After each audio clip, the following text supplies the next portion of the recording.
ഞാനൊരു ഫേസ്ബുക്ക് പോസ്റ്റിൻ്റെ ഒരു വാർത്തയാണ്. 43 ലക്ഷം റേഷനരി മറച്ചു വിറ്റു എന്ന് പറഞ്ഞിട്ടൊരു വാർത്ത കഴിഞ്ഞ ദിവസം മനോരമ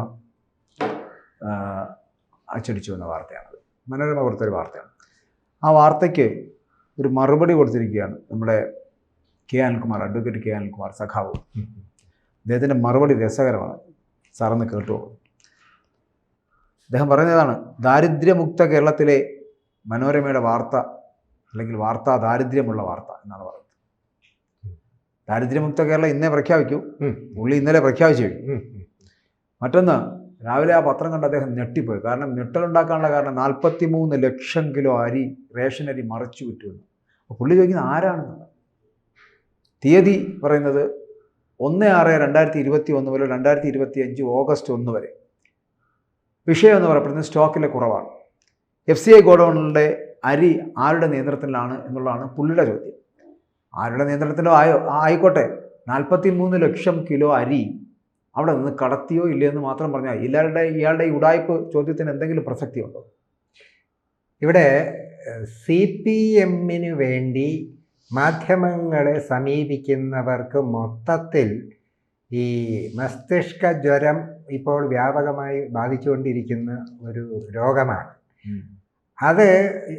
ഇത് രണ്ടാം ഘട്ടമാണ്. ഒന്നാം ഘട്ടത്തിൽ ഈ ഗവൺമെൻറ് അധികാരത്തിൽ വന്നപ്പോൾ ഈ മസ്തിഷ്കത്തിന് ഇങ്ങനെ അതിനെന്ത് പേരിട്ട് വേണമെങ്കിലും വിളിക്കാം, അങ്ങനെ കുറേ പേരുണ്ട്.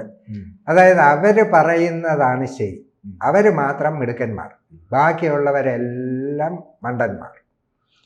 ഇവിടെ ശ്രീ ഗോവൻ ചോദിച്ചതുപോലെ ഉത്തരവാദി ആരോ ആയിക്കോട്ടെ, ഇത് കടത്തിയത് ആരോ ആയിക്കോട്ടെ, എങ്ങനെയോ ആയിക്കോട്ടെ, ഇങ്ങനെ ഒരു വാർത്ത വായിച്ചപ്പോൾ അദ്ദേഹം ഞെട്ടി എന്നുള്ളത് ശരിയാണ്. പക്ഷേ അദ്ദേഹം മാത്രമല്ല, കേരളത്തിലെ 3.5 കോടി ജനങ്ങളും ഞെട്ടി.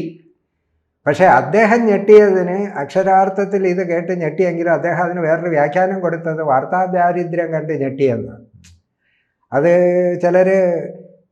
ചിലർ പറയല്ലേ, ഞാൻ ആ സംഭവം കേട്ടല്ലേ ഞെട്ടിയത്, ആ മനോരമയുടെ ആ വാർത്തയുടെ മണ്ടത്തരം കണ്ടാണ് ഞെട്ടിയെന്ന് ന്യായീകരിക്കുമ്പോൾ തന്നെ ഇദ്ദേഹം അക്ഷരാർത്ഥത്തിൽ ആ വാർത്ത കണ്ട് ഞെട്ടി എന്നുള്ളതിന് ഇനി വേറെ തെളിവൊന്നും വേണ്ട, അത് ഞെട്ടിപ്പോവും. കാരണം 43 ലക്ഷം കിലോ എന്ന് പറയുമ്പോൾ 430 ടണ്ണാണ്.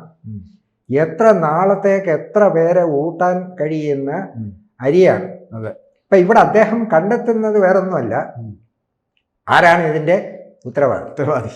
ഇപ്പം ഒരു ഗർഭമായിരുന്നെങ്കിൽ DNA ടെസ്റ്റ് നടത്താമായിരുന്നു, വേറെ തെളിവൊന്നും വേണ്ട.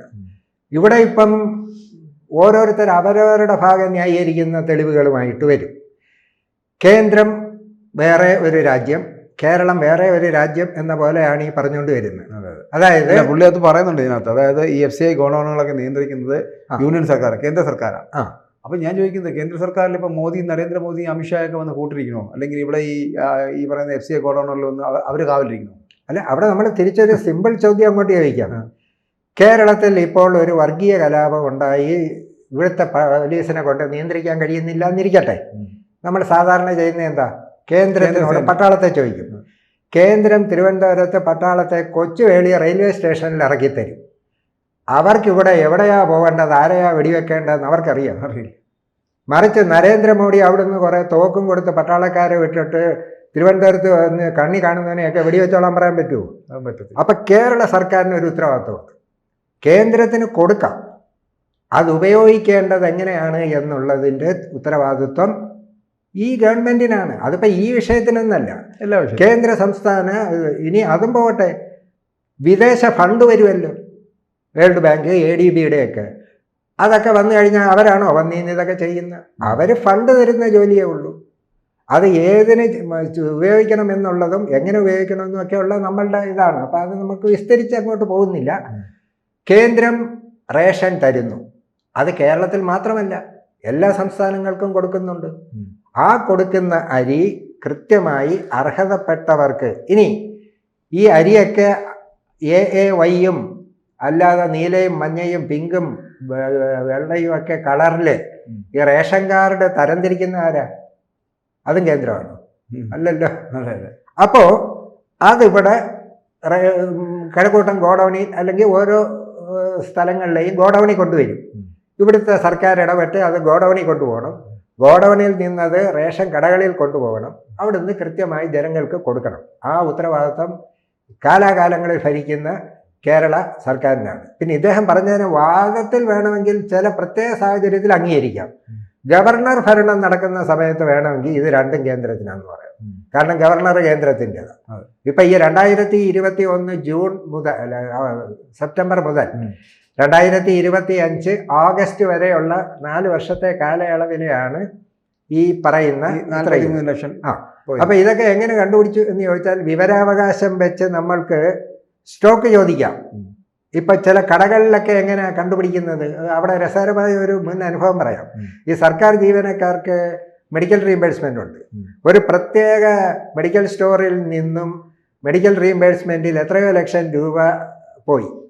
ആ കടയിൽ ഡ്രഗ്ഗുകാർ കയറി പരിശോധിച്ചപ്പോൾ അതിൻ്റെ നേർപകുതി സ്റ്റോക്ക് അവിടെ എടുത്തിട്ടില്ല. പോയ ബില്ലെല്ലാം കള്ള ബില്ലാണെന്നുള്ളതിന് വേറെ വല്ല തെളിവും വേണം. സ്റ്റോക്കിൻ്റെ 2 ഇരട്ടി മെഡിക്കൽ റീഇംബേഴ്സ്മെൻറ്റ് ആ കടയിലെ ബില്ല് വെച്ച് കൊണ്ടുപോയിരിക്കും. അതേപോലെ ഇവിടെ കേന്ദ്രത്തിൽ നിന്ന് അരി വന്നതിന് കണക്കുണ്ട്. ആ വന്ന അരിയിൽ നിന്നും എങ്ങനെയൊക്കെയാണ് ഇത് കാണാതെ പോയി എന്ന് പറഞ്ഞ ആളുകൾ കൺഫ്യൂഷനാവും. അതുകൊണ്ടായിരിക്കും അവരത് കൃത്യമായി പറഞ്ഞത്. ഒന്ന്, 200 ചാക്കാണ് ഒരു ലോറിയിൽ കയറേണ്ടത്. 205 ചാക്ക്. അത് 205 കൊടുക്കുന്നത് ഇത് കുറേയൊക്കെ കാക്ക കൊത്തിയോ അല്ലാതെയോ ഒക്കെ ഇത് കുറേയൊക്കെ അങ്ങ് ഉണങ്ങിയൊക്കെ പോകും. അപ്പം അതിനു വേണ്ടിയാണ് ഈ 200 ചാക്കിന് അത് കോമ്പൻസേറ്റ് ചെയ്യാനാണ് 5 ചാക്ക്. അതൊന്ന്. 2, അല്ല ഈ മഹാൻ പറയുന്നത് ഒരു ചാക്കിൽ നിന്ന് 2-4 കിലോ വീതം തുളച്ചെടുക്കും. അത് എടുക്കുന്നത് എങ്ങനെയാണെന്ന് വരെ പറഞ്ഞിട്ടുണ്ട്. ഈ പൈപ്പില്ലേ, PVC പൈപ്പോ GI പൈപ്പോ, അത് മൂർച്ചയിട്ടിട്ട് ഇത് ചാക്കാണ്. ഒരു കുത്തും ഒരു പിടിപിടിക്കും. 1 കിലോ 2 കിലോ. ഈ മോഷ്ടിക്കുന്നെങ്കിലും ഒരു മര്യാദ വെച്ചാണ് മോഷ്ടിക്കുന്നത്. കാരണം ഇത് ചാക്ക് മൊത്തത്തിൽ അടിച്ച് മാറ്റിയാൽ ചാക്കിൻ്റെ എണ്ണത്തിൽ കുറവ് വരും. അപ്പോൾ അത് വരാതിരിക്കാൻ വേണ്ടി 2 കിലോ വെച്ചടിച്ചു. എങ്ങനെയും ആയിക്കൊള്ളട്ടെ, അതിനി അതല്ല വിഷയം. ഇത്രയും അരി അടിച്ചു മാറ്റുകയാണ്. ഈ അടിച്ചു മാറ്റിയിട്ട് ഇതൊന്നും കണ്ടുപിടിക്കാത്തതും പ്രശ്നം ഉണ്ടാവാത്തതും എന്താണെന്ന് ചോദിച്ചു കഴിഞ്ഞാൽ, റേഷൻ കടയിൽ ഇപ്പോഴും നമ്മൾക്കറിയാം ഒരു പകുതിയോളം റേഷനെ ആളുകൾ വന്ന് കൃത്യമായി വാങ്ങാറുള്ളൂ. അത് വേറൊന്നും കൊണ്ടല്ല, ചിലർക്ക് ഈ അരിയൊന്നും പറ്റത്തില്ല. പിന്നെ ചിലർക്ക് വേണ്ടുന്നത് പച്ചരിയാണ്. ഈ പച്ചരി 5 കിലോ കൊടുക്കുന്നെങ്കിൽ 2 കിലോയോ പച്ചരി കിട്ടും. അപ്പോൾ ഈ പച്ചരി 2 കിലോ വാങ്ങിക്കും, മറ്റേ 3 കിലോ ആർക്കും വേണ്ട. പക്ഷേ പതിക്കും. അതൊക്കെ ഇവിടെ നടക്കുന്ന കാര്യം, ആർക്കും അറിയാൻ വയ്യാത്ത. അപ്പോൾ അതൊക്കെ എന്താ ചെയ്യുന്നതെന്ന് വെച്ചാൽ മറിച്ച് വയ്ക്കും. ഇപ്പോൾ ഈ റേഷൻ കടയിൽ പണ്ടൊക്കെ ഈ ലോറിയിൽ ഇത് കൊണ്ടുപോയാൽ എങ്ങോട്ടാണ് കൊണ്ടുപോകുന്നതെന്ന് അറിയാൻ പറ്റാതെ ഈ ലോറിയോടങ്ങ് പോകും. അപ്പം അത് പറ്റില്ല. GPS സംവിധാനമൊക്കെ ഉണ്ട്. അതായത് ഈ കൃത്രിമം കാണില്ല. അവിടെ ഈ മഹാൻ പറയുന്നത് കേട്ടോ, ആ ഗോഡൌണിൽ വേ ബ്രിഡ്ജില്ല, CCTV ഇല്ല. ഇത്രയും സംവിധാനങ്ങളുള്ളിടത്ത് CCTV വയ്ക്കാൻ എന്തുകൊണ്ട് കഴിയുന്നില്ല? അല്ലെങ്കിൽ നേരത്തെ പറഞ്ഞ പോലെ നമ്മുടെ സ്ഥലത്തേക്ക് വരുന്ന സാധനം നമ്മളിൽ നിന്ന് നഷ്ടപ്പെടരുതെന്നുള്ള ബോധ്യം നമുക്ക് വേണ്ടേ? വെറുതെ കേന്ദ്ര സർക്കാരിൻ്റെ തലയെ കൊണ്ട് വെക്കണ്ടല്ലോ. സംസ്ഥാന സർക്കാരിനും ചെയ്യാവുന്ന കാര്യങ്ങളില്ലേ? ആ അവരവരിൽ അർപ്പിതമായിരിക്കുന്ന ഭരണഘടനാപരമായ ഉത്തരവാദിത്വം നിറവേറ്റുന്നില്ല എന്നിട്ട് ആരെങ്കിലും കുറ്റം പറയണ്ടേ? അതിനു വേണ്ടിയിട്ടാണ് ഇതിൻ്റെ എല്ലാം ഉത്തരവാദിത്വം ഞങ്ങൾക്കല്ല. ഇപ്പോൾ ഒരു കാര്യം ഉറപ്പായി, ഇതിൻ്റെ ഉത്തരവാദിത്വം ആർക്കാന്ന് ആരും പറഞ്ഞില്ല. അതിനു മുമ്പേ അതിൻ്റെ ഉത്തരവാദിത്വം ഞങ്ങൾക്കല്ലേ എന്നൊരാൾ പറഞ്ഞാൽ അതിൻ്റെ അർത്ഥം ഞങ്ങൾക്കാണ് എന്നാണ്. നമ്മളിപ്പോൾ ഒരാളിനെ കള്ളനാണോ എന്ന് ചോദിച്ചാൽ, നീ ആണോ മോഷ്ടിച്ചതെന്ന് ചോദിച്ചാലല്ലേ ഞാനല്ല എന്ന് പറയുന്നത്. മറിച്ച് ഒരു മാല കാണാതെ പോയി ഉടനെ ഒരാൾ പറയാം ഞാനല്ലേ എന്ന് പറഞ്ഞാൽ സ്വാഭാവികമായിട്ടും അയാളെ ആദ്യം സംശയിക്കും. അപ്പോൾ ഇവർക്ക് അതിനകത്ത് ഉത്തരവാദിത്വം ഉണ്ട്. ഇവിടെ മുഖ്യമന്ത്രിയോ അനിൽകുമാറോ CPMകാരോ പോയി ഇത് ചെയ്തെന്നല്ല പറയുന്നത്. ആ വാർത്തയിൽ തന്നെ പറയുന്നത് ഉദ്യോഗസ്ഥർ, കരാറുകാർ, ഇടനിലക്കാർ, ഇങ്ങനെയുള്ളവരെല്ലാവരും കൂടെ ചേർന്നൊരു ശൃംഖലയായിട്ടാണ് ഇത് ചെയ്യാൻ പറ്റുന്നത്. കാരണം ഇത് അല്ലാതെ കൊണ്ടുപോകാൻ ഒക്കില്ലല്ലോ. ഇത് ചാക്കി കൂടെ അല്ലേ ഇത് വെളിയിൽ കൊണ്ടുപോകാൻ പറ്റും. അപ്പം ഈ കൊണ്ടുപോകുന്നതിൻ്റെ കൂട്ടത്തിൽ ഇത്തരവും അതും പറഞ്ഞു കേട്ടത്, പുതിയ ചാക്ക് കൊണ്ടുവരും. ഈ റേഷൻ കടയിൽ ഈ ചാക്ക് കാലിച്ചാക്ക് കിട്ടും. ആ കാലിച്ചാക്ക് കൊണ്ടുവന്നിട്ടാണ് ഇങ്ങനെ കുത്തിയെടുക്കുന്നതൊക്കെ കയറ്റി ഒരു ചാക്കായിട്ട് തന്നെ ഇട്ടിട്ട് കൊണ്ടുപോകും. അപ്പം അവിടെ ചെയ്യാൻ പറ്റുന്ന സംവിധാനമുണ്ട്. ഈ വണ്ടി അകത്തോട്ട് കയറുമ്പോൾ വേ ബ്രിഡ്ജ് വേണം. അകത്തോട്ട് കയറ്റുമ്പോൾ ഉള്ള വെയിറ്റ് അവിടെ വരും, തിരിച്ചിറങ്ങുമ്പോൾ ഉള്ള വെയിറ്റ് വരും. എത്ര കിലോ പോയെന്ന് കണ്ടുപിടിച്ചോട്ടെ. വളരെ ലളിതമല്ലേ? അതൊക്കെ ചെയ്യേണ്ടത് കേരളമല്ലേ? അത് ചെയ്യാത്തത് എന്താ? വേണമെങ്കിൽ CPI നമ്മളുടെ ശിവൻകുട്ടി മന്ത്രിയെ പള്ളു പറഞ്ഞതിന് തിരിച്ചൊരു പള്ളു പറയാനുള്ള വകുപ്പായി. കാരണം ഇത് ഭക്ഷ്യമന്ത്രിയുടെ കീഴിൽ വരുന്നതാണല്ലോ കേരളത്തിൽ. അപ്പോൾ ഏതെല്ലാം മേഖലകളിലാണ് ഇപ്പം അതിന് വേറൊരു ഇതും കൂടെ കണ്ടുപിടിച്ചിട്ടുണ്ട്. ഈ അതിദരിദ്ര മുക്ത കേരളം പ്രഖ്യാപിക്കാൻ പോകുന്ന ദിവസം തന്നെ ഇത് വന്നത് രാഷ്ട്രീയ പ്രേരിതമാണ്, ഇമേജ് ഇല്ലാതാക്കാനാണെന്നൊക്കെ വേണമെങ്കിൽ പറയാം. പക്ഷെ അവിടെ നമ്മൾക്ക് ഈ സ്വർണ്ണക്കള്ളക്കടത്തിൻ്റെ ശബരിമലയിലെ സ്വർണ്ണക്കൊള്ള പോലെ നമുക്ക് ഇത് പറയാൻ പറ്റും. അന്വേഷണം നടക്കട്ടെ. ഈ വാർത്ത കള്ളമാണെന്നുണ്ടെങ്കിൽ അത് കള്ളമാണെന്ന് തെളിയിക്കാമല്ലോ. ശരിയാണെന്നുണ്ടെങ്കിൽ ആരൊക്കെയാണ് അതിനകത്ത് അവരെ എല്ലാം നമ്മൾക്ക് ഉൾപ്പെടുത്തുകയും ചെയ്യാമല്ലോ.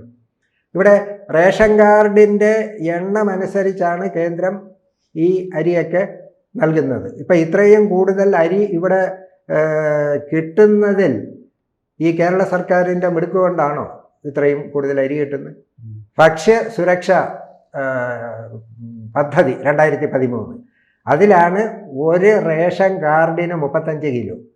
അത് ഒരാളെ ഉള്ളെങ്കിലും 10 പേരുണ്ടെങ്കിലും 35 കിലോ അരി കിട്ടും. അങ്ങനെ ഒരു പക്ഷേ നമ്മൾക്ക് കേരളത്തിൽ ആവശ്യമുള്ളതിനേക്കാൾ കൂടുതൽ അരി നമ്മൾക്ക് കിട്ടുന്നുണ്ട് എന്നുള്ളതിന് തർക്കം ഒന്നും ഇല്ല. ഇപ്പം ഇന്ന് നമ്മൾ വേറെ വാർത്തയിൽ കണ്ടത് റേഷൻ കാർഡിലെ ആളുകളുടെ അംഗസംഖ്യയ്ക്കനുസരിച്ച് ഇനി ഇത് നിയന്ത്രിക്കുമെന്ന് ഭക്ഷ്യമന്ത്രി. പക്ഷെ അത് കേന്ദ്രത്തിനെ ചെയ്യാൻ പറ്റും, കേരളത്തിന് സ്വന്തം നിലയിൽ ചെയ്യാൻ പറ്റും. കേന്ദ്രം സൗജന്യമായി നൽകുന്നതിനെ ഇപ്പോൾ ഈ അതിദാരിദ്ര്യ മുക്ത കേരളമായി കഴിയുമ്പോൾ പണം കൊടുത്ത് സ്വാഭാവികമായിട്ടും ഇവിടുത്തെ ജനങ്ങൾ വാങ്ങേണ്ടി വരുന്ന ഒരു സ്ഥിതിവിശേഷത്തിലേക്ക് എത്തി. അതെ. അപ്പോഴും ഈ 43 ലക്ഷം ടൺ അരി അല്ലെ 43 ലക്ഷം അരി, ഇത്രയും കിലോ അരി മറിച്ച് വിറ്റിട്ടും അതിനെ സമ്മതിക്കാതിരിക്കുന്ന തരത്തിൽ പോകുന്നവരുടെ സമീപനം ഉണ്ടല്ലോ. അതിപ്പോൾ റേഷൻ കടകൾ വഴിയാവട്ടെ അല്ലെങ്കിൽ വേറെ ഏതെങ്കിലും സംവിധാനങ്ങൾ വഴിയാവട്ടെ, അല്ല അങ്ങനെ നടക്കുന്നത് നമ്മൾ കണ്ടിട്ടുണ്ട്. ഇപ്പോൾ താങ്കൾ പറഞ്ഞ പോലെ വാങ്ങിക്കാത്ത റേഷനുകൾ മറച്ചു വെക്കപ്പെടുന്ന സംവിധാനമുണ്ട്. ഈ റേഷൻ ഗോഡൌണിൽ നിന്ന് തന്നെ ഇത്തരത്തിൽ മറച്ചു വെക്കുന്ന ഒരു സമീപനം സ്വീകരിക്കുക എന്ന് പറഞ്ഞാൽ ഒരിക്കലും അംഗീകരിക്കാൻ കഴിയുന്നില്ല. സാധാരണ പാവപ്പെട്ടവന് കിട്ടേണ്ട അരി മറ്റുള്ള പല കടകളിലേക്കും എത്തി പല ഗോഡൌണുകളിലേക്കും കൊണ്ടുപോകുന്ന ഒരു കാഴ്ചയാണ് നമ്മൾ കാണുന്നത്. അതെ, അത് ഈ സ്ഥിതിവിശേഷം മാറ്റേണ്ടത് സത്യം പറഞ്ഞാൽ കേന്ദ്ര സർക്കാരാണോ അതോ സംസ്ഥാന സർക്കാർ? രണ്ടുപേർക്കും ഉത്തരവാദിത്തമുണ്ട്. ഇവിടുത്തെ ഒരു സ്ഥിതി ഇതാണെന്നും, കാരണം ഇപ്പം കേന്ദ്രത്തിന് ഇവിടെ ഇങ്ങനെ എല്ലാവരും ഈ അരി വാങ്ങുന്നുണ്ടോ ഇല്ലയോ എന്നൊന്നും അറിയാനത്തില്ല. ബീഹാറിലൊക്കെ ആണെങ്കിൽ ഈ അരി മൊത്തം വാങ്ങിച്ചുകൊണ്ട് പോകും. കേരളത്തിൽ അങ്ങനെ ചിലവാകുന്നില്ല. അപ്പോൾ അത് ഓരോ സംസ്ഥാനത്തിൻ്റെ സാഹചര്യം അനുസരിച്ചാണ്. ഇപ്പോൾ ഇവിടെ നമ്മൾക്ക് ഈ റേഷനരിയുടെ കാര്യത്തിൽ സ്വാഭാവികമായിട്ടും കേന്ദ്രം കൊടുക്കുന്നതാണെന്ന് നമ്മൾ നേരത്തെ സൂചിപ്പിച്ചുവല്ലോ. ആ കേന്ദ്രം കൊടുക്കുന്ന ഈ അരി കൊണ്ടാണ് അതിദരിദ്രരെ ആയ ആളുകളെയൊക്കെ അതിൽ നിന്നും മോചിപ്പിച്ചതെന്ന് പറഞ്ഞു. അപ്പോൾ ഇവിടെ ചെയ്യേണ്ടുന്ന എന്താ? ഇവിടെ ഈ അതിദരിദ്ര മുക്ത അത് പ്രഖ്യാപിക്കുന്ന സമയത്ത് ഇതിനൊക്കെ ഇടവരുത്തിയ ബാക്കിയുള്ളവരുടെയും കൂടെയൊക്കെ ഫോട്ടോ ഒക്കെ അവിടെ വെക്കേണ്ടതായിട്ട് വരും. അവിടെ മൻമോഹൻ സിംഗിൻ്റെ ഫോട്ടോ വെക്കേണ്ടി വരും. ഭക്ഷ്യസുരക്ഷ, ഭക്ഷ്യഭദ്രത അത് വേണ്ടി വരും. അതുപോലെ കേരളത്തിൽ ഈ റേഷൻ കാർഡിലൊക്കെ മുമ്പ് ആളെ ചേർക്കാനായിട്ട് വലിയ നിയമപ്രശ്നങ്ങളായിരുന്നു. ഉമ്മൻചാണ്ടി മുഖ്യമന്ത്രിയായിരിക്കുമ്പോഴാണ് സിവിൽ സപ്ലൈസ് ഉദ്യോഗസ്ഥർക്കൊരു ഡയറക്ഷൻ കൊടുത്തു, ഒരാൾ റേഷൻ കാർഡ് വേണമെന്നോ റേഷൻ കാർഡിൽ പേര് ചേർക്കണമെന്നോ പറഞ്ഞാൽ കണ്ണുടച്ചു കൊടുത്തേരെ, പിന്നീട് അന്വേഷിച്ചാൽ മതി. അങ്ങനെയാണ് ഈ റേഷൻ കാർഡിൻ്റെയൊക്കെ എണ്ണം ഒരുപാട് വർധനവ് വന്നത്. മുമ്പ് വലിയ പാടാണ്. എനിക്ക് കേരളത്തിൽ വേറെ ഒരിടത്തും റേഷൻ കാർഡിൽ പേരില്ല എന്നൊക്കെ തെളിയിക്കണം. ഈ ഉദ്യോഗസ്ഥൻ അറിയാതെങ്ങാനും കൊടുത്തു പോയി അയാൾക്ക് 2 റേഷൻ കാർഡിൽ പേരുണ്ടെങ്കിൽ അയാളുടെ ജോലി പോകും. അപ്പം അങ്ങനെ കാലാകാലങ്ങളിൽ വന്ന ഗവൺമെൻറ്റുകൾ, കേന്ദ്രവും കേരളവും എല്ലാം കൂടി ചെയ്തിട്ടാണ് ഈ അതിദരിദ്രരില്ലാതാക്കിയത്. ഇവിടെ നമ്മളുടെ ഈ പ്രത്യേക വിഷയത്തിനകത്ത് ഇത് പിച്ചച്ചട്ടിയിൽ കൈയിടുന്നു എന്ന് പറഞ്ഞതുപോലെ അതിദരിദ്രർക്ക് ഉൾപ്പെടെ കൊടുക്കാനുള്ള അരി അവിടെ നിന്നാണ് ഈ മോഷ്ടിച്ചുകൊണ്ട് പോകുന്നത്. എന്തുമാത്രം ധാർമ്മികത! മോഷ്ടിക്കുന്നതിനുമൊക്കെ ഒരു മര്യാദ വേണ്ടേ? ഒരു മര്യാദയൊക്കെ വേണ്ടേ? ആ രീതിയിൽ ഇത് മുഴുവൻ കൊണ്ടുപോകുമ്പോൾ ഇതിൽ ഞങ്ങൾക്ക് ഉത്തരവാദിത്വമില്ല, ഇതെല്ലാം കേന്ദ്രത്തിനാണ് ഇതിൻ്റെ എല്ലാ ഉത്തരവാദിത്വം എന്ന് പറഞ്ഞാൽ ഒരു അന്വേഷണം കൊണ്ടുവന്ന് കണ്ടുപിടിക്കേണ്ട ഒരു സംവിധാനമാണ്. അത് നടപ്പിലാക്കുമോ? അത് നടപ്പിലാക്കാൻ ആരെങ്കിലും കേസിന് പോകേണ്ടി വരും. അതല്ലെങ്കിൽ നല്ല ജഡ്ജിമാരുണ്ടെങ്കിൽ ഈ പത്രവാർത്തയെ അടിസ്ഥാനപ്പെടുത്തി സ്വമേധയാ കേസെടുത്ത് അന്വേഷിക്കാനായിട്ട് പറയും. സുമോട്ടോ കേസെടുക്കാം. കാരണം ഇത്രയും വലിയ ഒരു കൊള്ളയല്ലേ. എന്നിട്ട് പറയുന്നത് എന്താണ്, അതൊക്കെ ശരിയോ തെറ്റോ നമുക്കറിയില്ല. പണ്ട് നമ്മൾ പത്രങ്ങളിൽ കണ്ടിട്ടുണ്ട്, കേരളത്തിൽ ഉമ്മൻചാണ്ടി മുഖ്യമന്ത്രിയായിരുന്നപ്പോൾ സൗജന്യ അരി കൊടുക്കുമായിരുന്നു 25 കിലോ. പിന്നെ 1 രൂപയ്ക്ക്, അത് ആദ്യം 1 രൂപയ്ക്കായിരുന്നു. അപ്പോൾ ഈ 1 രൂപയുടെ അരിയൊന്നും പലരും 1 രൂപയുടെ അരിയല്ലേ എന്നും പറഞ്ഞ് വാങ്ങത്തില്ലായിരുന്നു. അപ്പോൾ അന്ന് ചെയ്യുന്നത്, ഈ റേഷൻ കടക്കാർ ഇതിനെ ലോറിയിൽ ബൾക്കായിട്ട് അങ്ങ് തമിഴ്നാട്ടിൽ കൊണ്ടുപോയിട്ട് അവിടെ വെളിച്ചെണ്ണ ഒഴിക്കും. അത് ലൈവ് നമ്മൾ കണ്ട് ഇട്ടിട്ട് ഇത് ചവിട്ടാനായിട്ട് ഡെയിലി വേജസിൽ ആളിനെ എടുക്കും. കാരണം ഇതൊന്ന് പോളിഷ് ചെയ്ത് കിട്ടാൻ. എന്നിട്ട് അത് ചാക്കി കയറ്റി കളറും കയറ്റി ഇവിടെ തന്നെ പാക്കറ്റിനകത്ത് 35 രൂപയ്ക്ക് കൊണ്ടുവരും. 1 രൂപയുടെ സൗജന്യ അരി നമ്മൾ വാങ്ങാൻ നാണക്കേട് ഭയന്നിട്ട് നമ്മൾ തന്നെ ചെയ്ത് പാക്കറ്റിൽ വരുന്ന 35 രൂപയ്ക്ക്. എങ്ങനെയൊക്കെ ഗവൺമെൻറ്റുകൾ, അത് കേന്ദ്രമായാലും കേരളമായാലും, തരുന്നതിനെ എങ്ങനെ അടിച്ചു മാറ്റി പണമുണ്ടാക്കാം എന്നുള്ള കാര്യത്തിൽ കേരളം നമ്പർ 1 തന്നെയാണ്. കൂടുതൽ വാർത്തകളും വിശേഷങ്ങളും നിങ്ങളിലേക്ക് എത്താൻ ABC മലയാളം സബ്സ്ക്രൈബ് ചെയ്യുക, ബെൽ ബട്ടണും അമർത്തുക.